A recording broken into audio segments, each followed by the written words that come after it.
Hey guys, welcome to E-PATHSHALA YouTube channel. আজি এই ভিডিওটো এটা খুব গুৰুত্বপূৰ্ণ টপিকৰ ওপৰত বনোৱা হৈছে।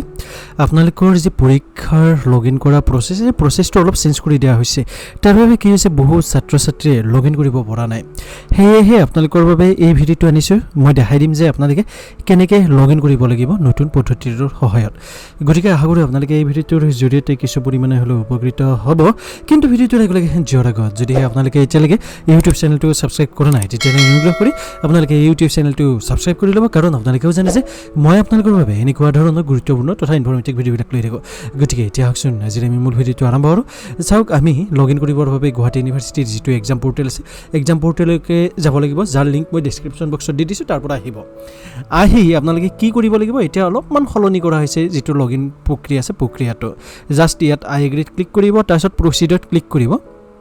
ক্লিক কৰাৰ পিছত এতিয়া চাওক, ইয়াত আপোনালোকে সিলেক্ট কৰিব লাগিব। আগতে কি কৰা নাছিলে, যিটো ইয়াৰ আছে বা সেমিষ্টাৰ আছে সেইটো সিলেক্ট কৰিব লগা হোৱা নাছিলে, কিন্তু এতিয়া আপোনালোকে যিটো সেমিষ্টাৰ আছে সেইটো সিলেক্ট কৰিব লাগিব। গতিকে কেনেকৈ কি কৰিব লাগিব আহকচোন ধুনীয়াকৈ জানি লওঁ, বুজি লওঁ। এতিয়া চাওক, আপোনালোকে ইতিমধ্যে গম পাইছে যে ইয়াত আপোনালোকৰ যিটো ৰেজিষ্ট্ৰেশ্যন নম্বৰ আছে গুৱাহাটী ইউনিভাৰ্চিটিৰ সেইটো দিব লাগিব। ইয়াত আপোনালোকৰ যিটো ৰেজিষ্টাৰ মোবাইল নম্বৰ আছে সেইটো দিব লাগিব। ইয়াত আপোনালোকৰ ডেট অফ বাৰ্থটো দিব লাগিব। আকৌ এইবাৰ এতিয়া কি কৰিব লাগিব, ইয়াত আপোনালোকৰ যিটো সেমিষ্টাৰ আছে সেই সেমিষ্টাৰটো আপোনালোকে দিব লাগিব। গতিকে সেমিষ্টাৰটো দিবৰ বাবে আপোনালোকে জাষ্ট সিলেক্টত ক্লিক কৰক। ইয়াত আপোনালোকৰ সকলোবিলাক সেমিষ্টাৰ আহি গৈছে। যিহেতুকে আপোনালোকৰ 6 সেমিষ্টাৰৰ পৰীক্ষা আছে, সেয়েহে আপোনালোকে ইয়াত কি কৰিব লাগিব, যিটো 6 সেমিষ্টাৰ আছে 6 সেমিষ্টাৰটো সিলেক্ট কৰিব লাগিব। ইয়াত আছে আপোনালোকৰ 6 সেমিষ্টাৰ ওকে। এইটো চাওক BA 6 সেমিষ্টাৰ। যদিহে আপোনালোকৰ BSc হয় তেতিয়াহ'লে আপোনালোকে কি কৰিব লাগিব, BSc 6 সেমিষ্টাৰ সিলেক্ট কৰিব লাগিব। আৰু যদিহে আপোনালোকৰ BCom হয় তেতিয়াহ'লে সিলেক্ট কৰিব লাগিব BCom 6 সেমিষ্টাৰ। গতিকে আপোনালোকে যদি এইটো সিলেক্ট নকৰে তেতিয়াহ'লে আপোনালোকে লগইন কৰিব নোৱাৰে। গতিকে এইটো জাষ্ট সিলেক্ট কৰক, কৰি ইয়াত ৰেজিষ্ট্ৰেশ্যন নম্বৰটো ভালদৰে দিব, ৰেজিষ্টাৰ মোবাইল নম্বৰটো ভালদৰে দিব। তাৰপিছত ইয়াত আপোনালোকৰ যিটো ডেট অফ বাৰ্থ আছে ডেট অফ বাৰ্থটো ধুনীয়া কৰি দি কিনে ছাবমিট কৰিব। গতিকে মই এইখিনি দি লওঁ, তাৰপিছত আপোনালোকক দেখাই আছোঁ যে ক'ত কেনেকৈ কি কৰিব লাগিব। এতিয়া চাওক, লগইন কৰাৰ পিছত আপোনালোকৰ এনেকুৱা এটা ইণ্টাৰফেচ আহিব। ইয়াত candidate name, degree, college, roll number, email ID, mobile number, ঠিক আছে। ইয়াত ওপৰত 3টা অপশ্যন আছে, হোম, ডাউনলোড কিউ পেপাৰ আৰু লগ আউট। এতিয়া কুৱেশ্যন পেপাৰ ডাউনলোড কৰিবৰ বাবে জাষ্ট ডাউনলোড কিউ পেপাৰত ক্লিক কৰক। ক্লিক কৰাৰ পিছত ইয়াত চাওক আপোনালোকৰ ডাউনলোড অপশ্যনটো আহি গৈছে।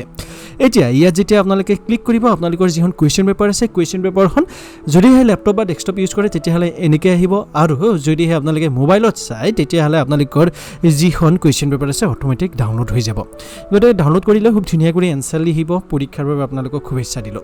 কিন্তু ইয়াত আপোনালোকৰ এটা কথা মনত ৰাখিবলগীয়া যে যেতিয়া কুৱেশ্যন পেপাৰটো ডাউনলোড কৰিব, ইয়াত যিটো লগ আউট আছে লগ আউটত ক্লিক কৰিবৰ বাবে নাপাহৰিব, লগ আউট কৰিবই।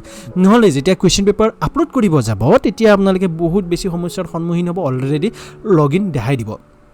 এতিয়া আপোনালোকে যদি চাই ইয়াত কোনো ধৰণৰ আপলোড অপশ্যন অহা নাই।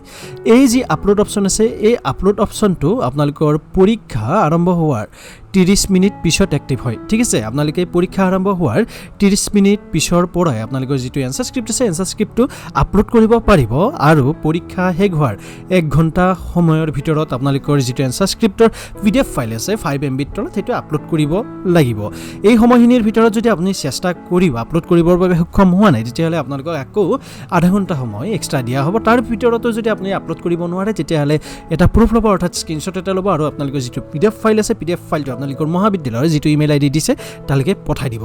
গতিকে এই ভিডিঅ'টোত ইমানে আছিল। আশা কৰিছোঁ আপোনালোকক এই ভিডিঅ'টোৱে কিছু পৰিমাণে হ'লেও উপকৃত কৰিলে। যদিহে ভাবে আপোনালোকক এই ভিডিঅ'টোৱে কিছু পৰিমাণে হ'লেও উপকৃত কৰিছে তেতিয়াহ'লে অনুগ্ৰহ কৰি আপোনালোকে এই ভিডিঅ'টো লাইক কৰিবলৈ নাপাহৰিব। এই ভিডিঅ'টো আপোনালোকে যিমান পাৰে সিমান শ্বেয়াৰ কৰক। যদিহে এতিয়ালৈকে ইউটিউব চেনেলটো ছাবস্ক্ৰাইব কৰা নাই বা E-PATHSHALA ইউটিউব চেনেলত নতুন তেতিয়াহ'লে অনুগ্ৰহ কৰি এই ইউটিউব চেনেলটো ছাবস্ক্ৰাইব কৰি লৈ E-PATHSHALA ইউটিউব চেনেলৰ এজন গুৰুত্বপূৰ্ণ সদস্য হৈ লওক। অন্য এটা ভিডিঅ'ত লগ পোৱা প্ৰতিশ্ৰুতিৰে আজিলৈকে মই জ্যোতি কলিতা এই ভিডিঅ'টোৰ পৰা বিদায় ল'ব বিচাৰিছোঁ। ধন্যবাদ। জয় আই অসম।